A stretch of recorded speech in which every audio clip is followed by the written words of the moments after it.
Okay, so we're diving deep today, right? And this one's specifically for you, the learner. You set this chapter over, chapter 08, and I don't know about you, but when I read through it, I was like, whoa, some really cool stuff in here about health, like real well-being, not just the surface stuff. Yeah, definitely some thought-provoking ideas. So that's what we're doing here, unpacking the core ideas about health and how it's tied to this connection between, well, us on the inside and our physical selves. Oh, exactly. And we'll stick to the text, pulling directly from chapter 8 to see what this principle of health is all about, how our thoughts, our actions play into it all. Fair warning, though, this might just flip your perspective on how healing works and the amazing potential we have within us. Ready to dive in. Absolutely.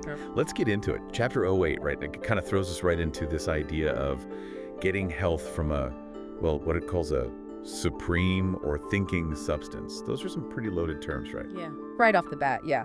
But I think what the chapter's really getting at is this idea of a fundamental source, like the origin of everything, that it says permeates the whole universe. Like it's everywhere. Everywhere, and always trying to express itself more fully. Okay, I think I'm starting to get it. So it's not just some, static thing, this supreme substance. It's active. It's thinking, right? It's creating. Exactly. The chapter really emphasizes that. It's the foundation of everything, the source of everything. And the key here, at least as I'm reading it, is that aligning ourselves with this intelligence, this creative power, is the path to not just health, but also wisdom. Like, it's the key to unlocking our full potential on all levels. Yes, and it's not just about individual benefit. The chapter is very clear that our purpose should be focused on a more abundant life for everyone, not just ourselves. A rising tide lifts all boats, as they say. But it's all interconnected. And from this connection, from this alignment, the chapter says we get two main benefits. One is wisdom. And that's not just knowing a bunch of facts, right? No, it's so much deeper than that. The chapter describes it as the ability to perceive truth, to understand information, to judge soundly, and then to act rightly based on all of that. So it's about applying what we know in a way that's in harmony with, everything. It's like ethical intelligence or something. I like that, ethical intelligence. Yeah, and the chapter suggests that when we're in tune with this fundamental substance, wisdom just flows more easily. But there's a catch, right? There is. The chapter cautions against having desires or purposes that could harm or oppress others. It basically says, if your personal ambitions end up hurting those around you, that creates a sort of blockage, a disharmony that prevents you from accessing this wisdom. Makes sense, and you can't really be in harmony with the all if you're actively causing harm to a part of it. Right, and it goes on to talk about the different ways people live, focused on the body, the intellect, or the soul. The three big ones, yeah. And it argues that the wisest, most complete life involves all three, without letting anyone become excessive. A balanced life. Sounds nice, but not always easy. Definitely a lifelong pursuit. For sure. Okay, so that's wisdom. The second big benefit the chapter talks about is this, it calls it physical energy, but it's more than that. It's like vitality, a life force. And get this, it says this energy that comes from the formless substance is unlimited. Unlimited potential, huh? That's a powerful thought. It is. But how do we access it? Well, the chapter talks about this difference between the energy we access instinctively, just by living, breathing, and this other reservoir of energy that we can tap into more consciously. Yeah. It uses the example of runner getting their second wind. You think they're totally spent, and then suddenly, boom, this burst of energy comes out of nowhere. Yeah, I've definitely felt that, pushing past what I thought was my limit. Exactly.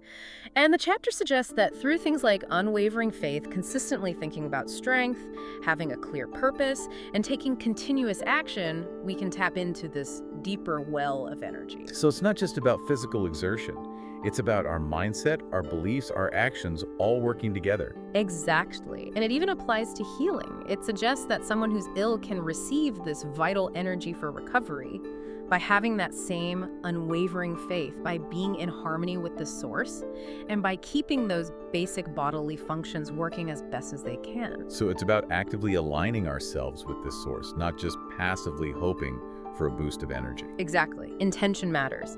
Okay, so then the chapter brings up this principle of action and reaction. Okay, what's that all about? It's basically saying that when you truly desire to live more fully and you're in harmony with this supreme intelligence mentally, then life-affirming forces, energies that support growth and well-being start to gather around you.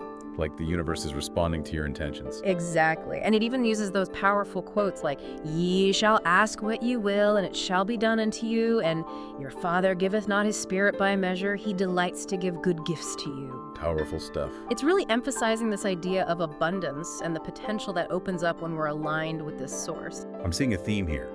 Alignment, harmony, intention. It's all connected. It really is. So for you, the learner, what Chapter 08 seems to be outlining is this profound connection between your inner world, your thoughts, your purpose, and this universal life force.